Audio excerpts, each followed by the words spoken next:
Greetings, everybody. So happy to be together again. I don't know if you can hear the noise in my environment. My lovely neighbors decided that this was the day to do some tree trimming. So if I'll look for a chat from one of the hosts, if that noise seems to be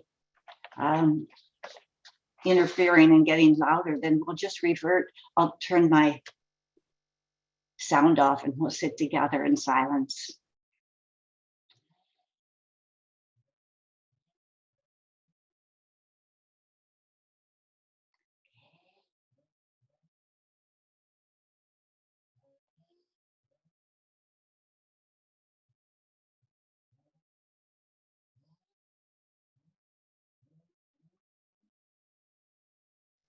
I feel the guidance of Rumi coming in at this moment in a poem where he spoke about the sound of the anvil being struck as he walked through the bazaar, and he heard the sound of the zikr in it.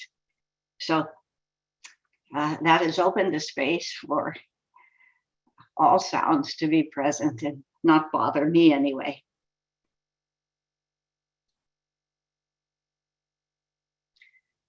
So let's start with our breathing together.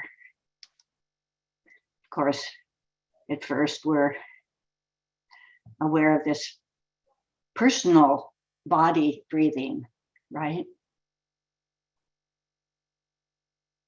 That's our direct contact with breath.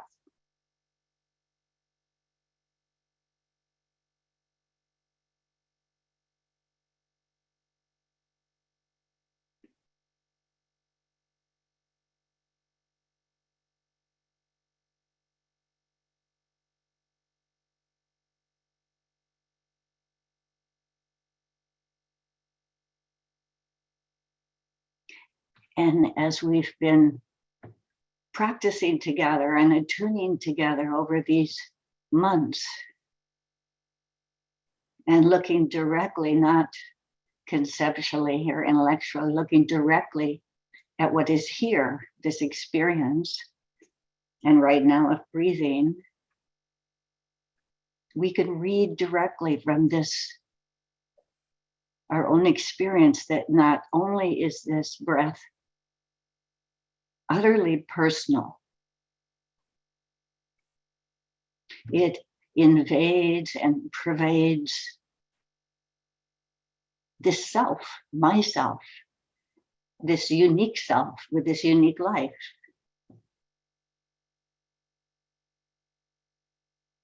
It's the life force that animates all my experience. We see that, it's not a concept. And we also see that this breath is completely mysterious, unfathomable.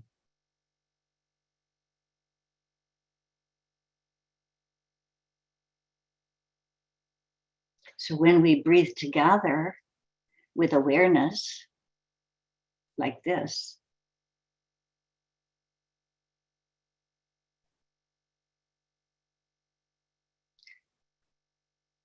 and see these two facets of our direct experience right now, and then just take one more small step which is just to open our mind, heart, body, breath, to that we're all witnessing, perceiving this together right now.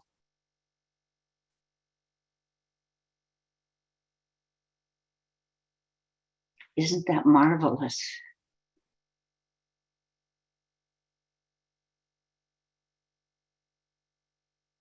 Like in an art class, all the artists are set up with their drawing pads and easel and looking at the model or the still life with keen observation and attention and presence. And we are here with keen observation and presence together, noticing this right now, this moment.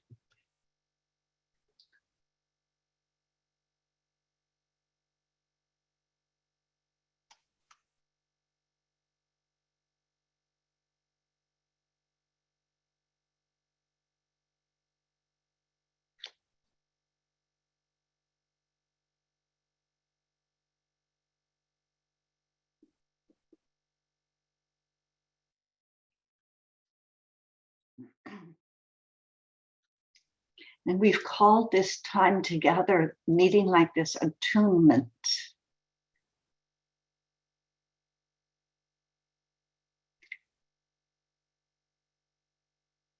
So let that word, let the meaning of that word, what it means to you, let that permeate your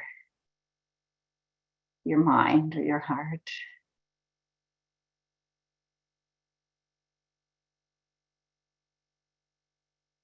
So in attunement, there's a listening, a passive, a receptive attitude, right?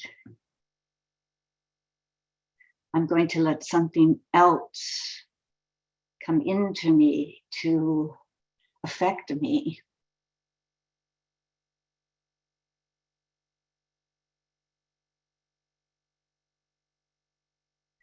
Just that alone is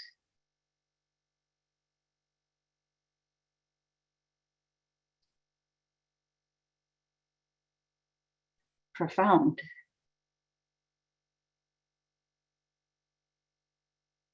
That I will be open. I can be open. I consent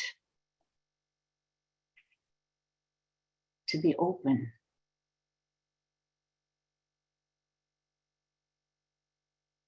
Like Mary.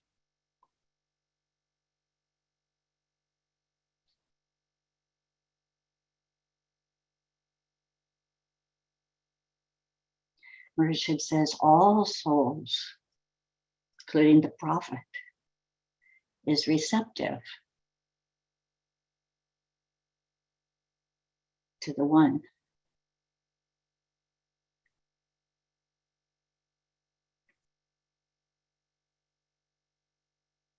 So we'll sit for a moment in the posture or the attitude of openness.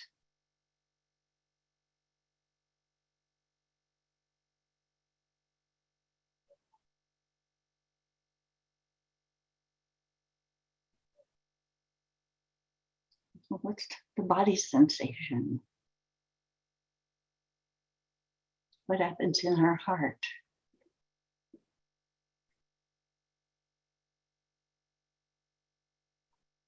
What happens to our edges?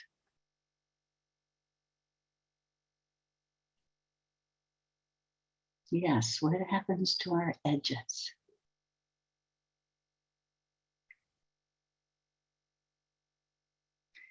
Do we really need them right now?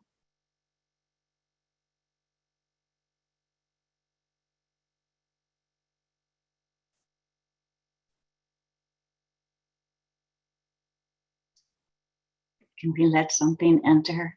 Some illuminated words, some uplifting thoughts, some sacred words.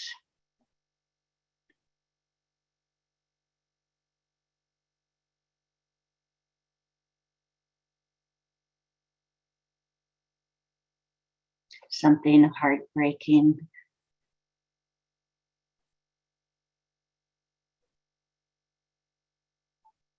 heart making.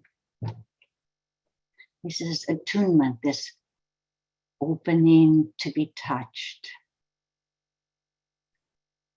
even changed.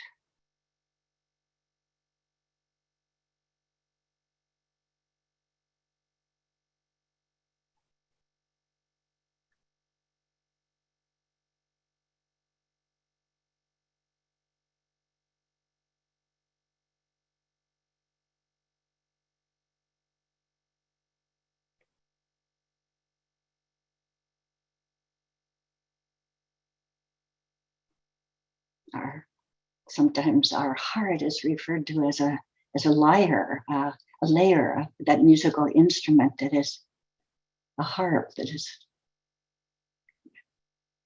put on a hill, and the winds caress and touch, and stir.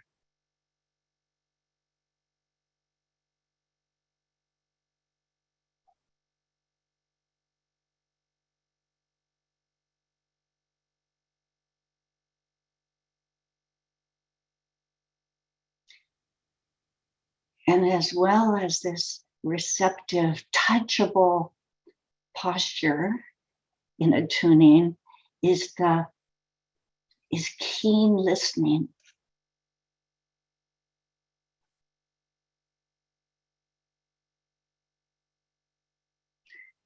As if our ears became these huge, hollow domes that could be filled, and our heart becomes a huge cavern that is open to hearing the unstruck music. We say the invisible world.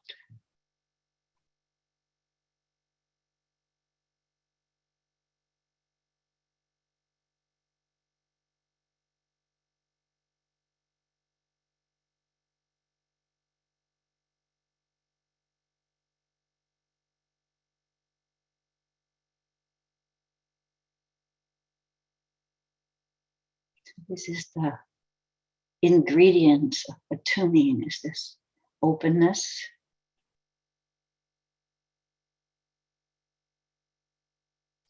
and paying deep, tender, awake attention.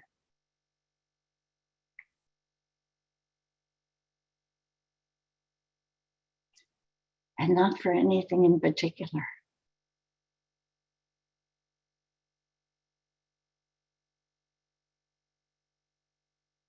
It's not that we're going to get somewhere. It's that there's a pleasure itself in being a fine instrument of the universe, of the cosmos.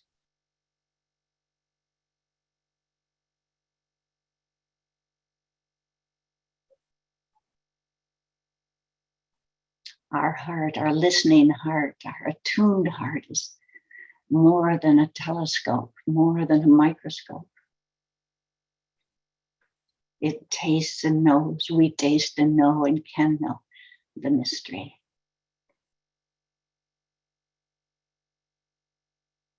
And let's not try putting any words on it, the mystery. Let it remain mystery in our ears and in our mouth, our tasting. And in our eyes, let it come in, mystery.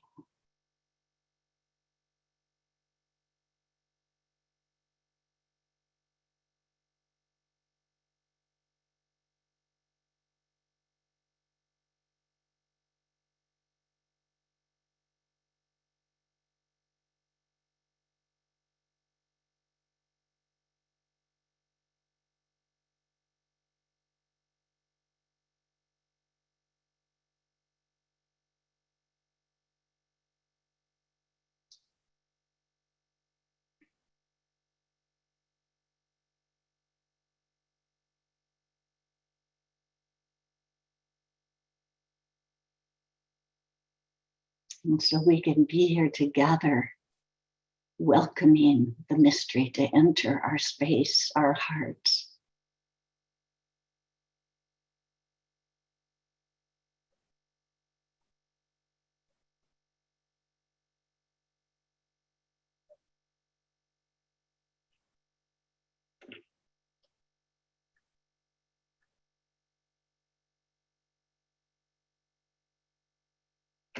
Let the shore go, leave it behind.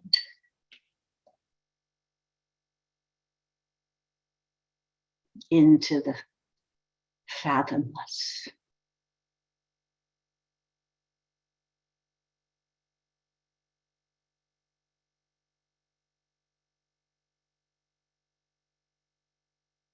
Leave the mind too, back there at the shore.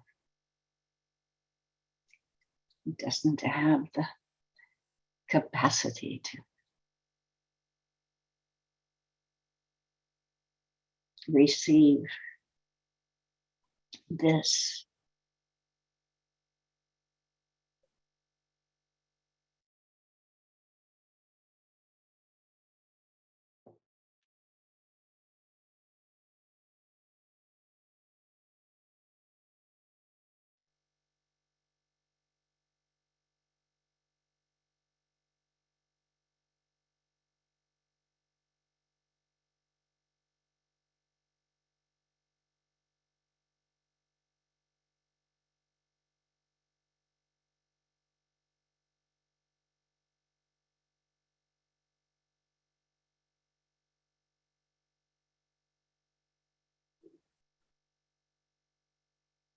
Thoughts scurry hither and there.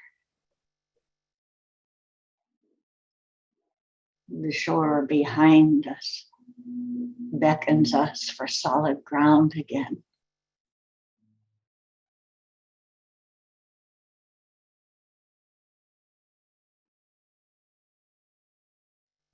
Something in our heart is lured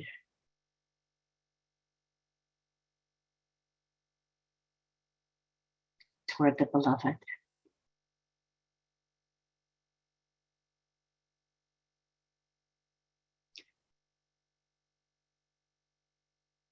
Or everything else but this mystery just melts away.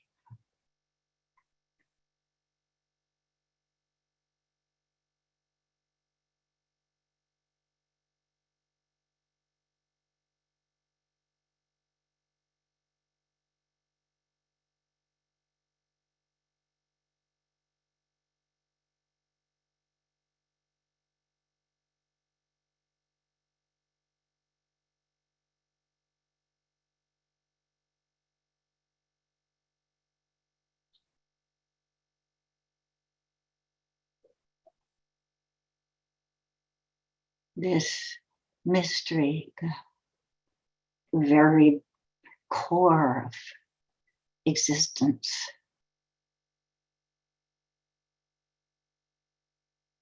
the very ground of everything, this mystery is never far away.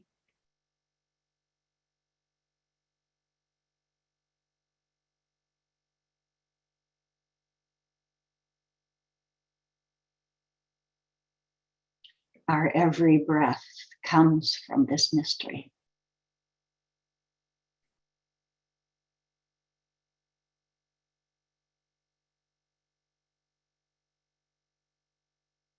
Every night we leave this world Nasut behind and enter this depth.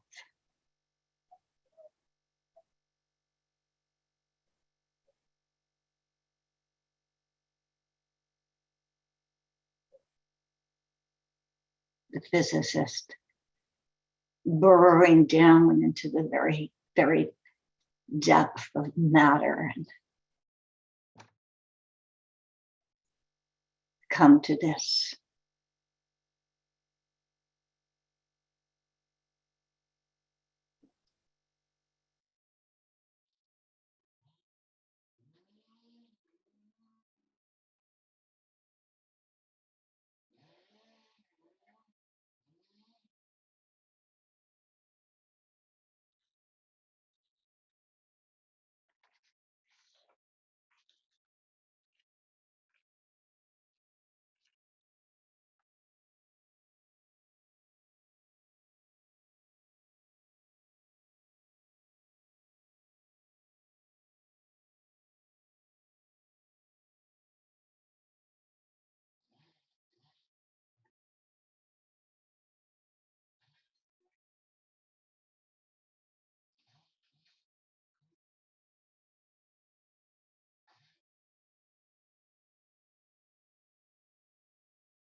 I'd like to take a moment.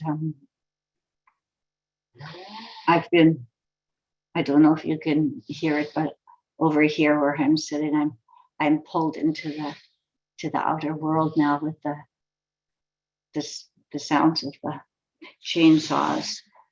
And what comes to mind as I feel that movement and that dance, I remembered that I wanted to mention this morning the passing of Hafiz, Larry Decker, that some of us have known for many decades. He was an early student of Pir Vilayat. And somehow the topic, the theme that we're entering into and exploring right now, the mystery of the invisible, I think of him and his soul now, but having made that transit from this side in the suit to this outer world into the mystery, or so it seems, from this side of the shore. And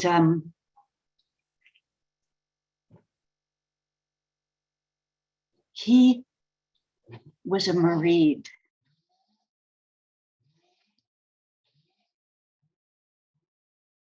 He took his path seriously.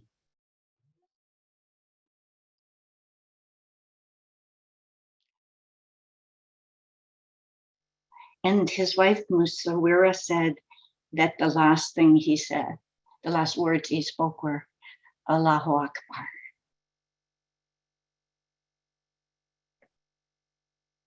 God is greater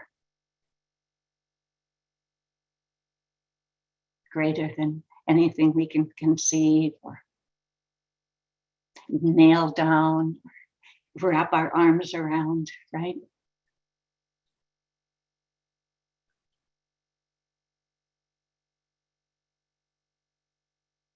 So I wanted us to, in our collective heart, to like send our love and blessing. And even if you didn't know him personally, he was a great blessing to this earth.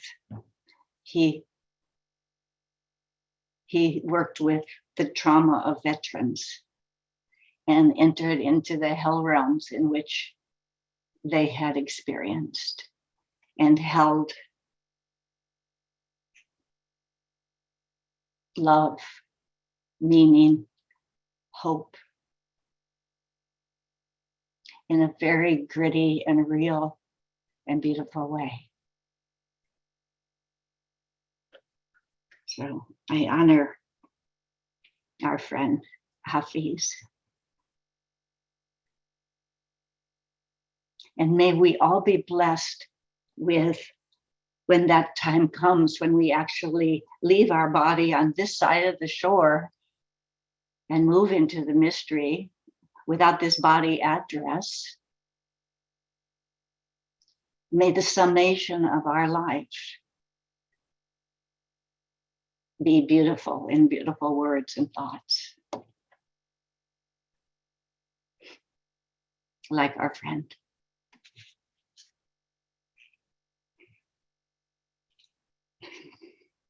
So I'd like us to close today with a kind of a contemplation on this passage by Murshid that came in the bowl of sake. I think it was yesterday. Not sure which day.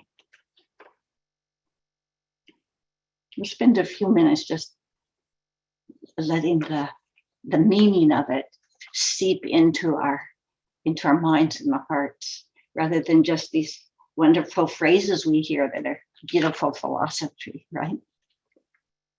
He said, the worlds are held together by the heat of the sun. Okay, so let's just We look about and we see the earth and the trees growing, and we see the truth of that.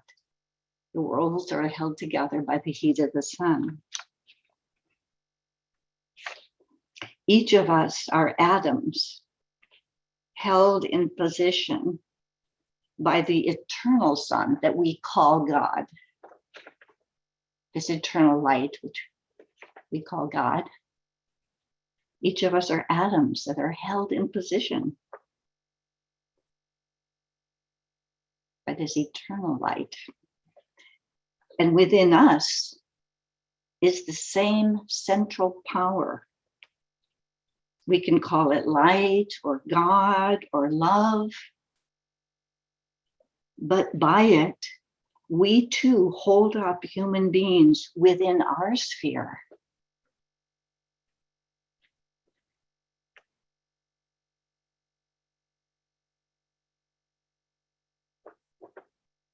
Or lacking it, we let them fall. So God keeps all, and so we keep our friends and surroundings.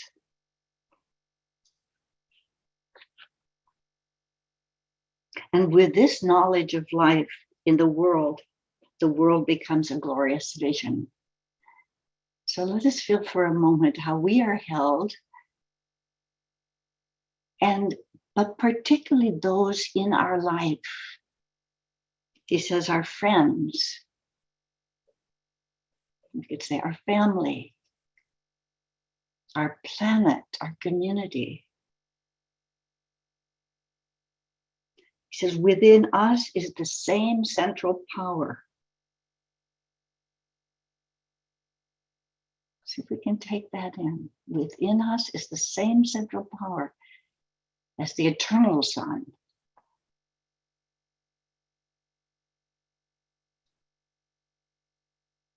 Call it light or love or God. And by it, we hold up the human beings that are in our sphere. Or lacking it, we let them fall.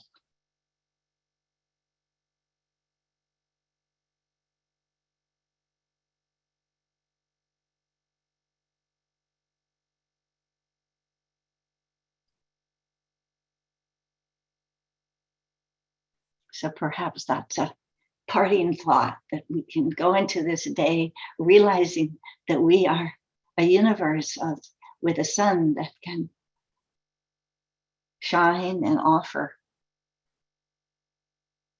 to all those within our orbit.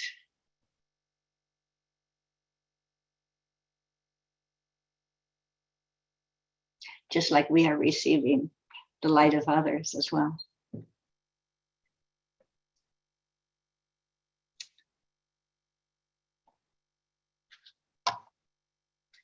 Okay, friends. Wish you a beautiful rest of the day.